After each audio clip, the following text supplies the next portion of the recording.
Maratha empire Scindia, Gaekwad, Holkar और भोसले जैसे अलग अलग पेशवाओं में बंट चुका था और इनके बीच आपस में ही लड़ाइयां होने लगी थी।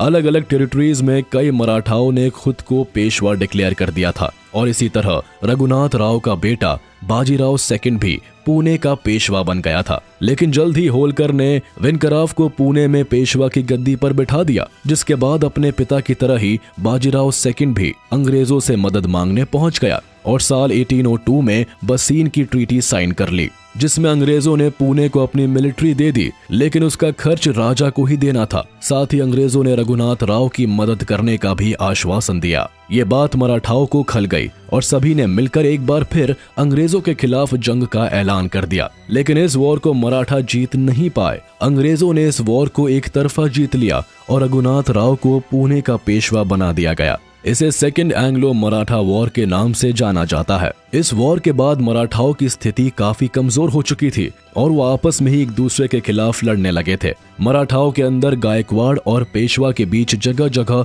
कॉन्फ्लिक्ट हो रहे थे। जब गायकवाड़ कमजोर पड़े तो उन्होंने अंग्रेजों से हाथ मिला लिया। इसी समय पेशवाओं की तरफ से एक गायकवाड़ मिनिस्टर गंगाधर का मर्डर कर दिया गया। इस मर्डर के बाद अंग्रेजों को मराठाओं से वॉर का बहाना मिल गया। गायकवाड़ की मदद का नाम लेकर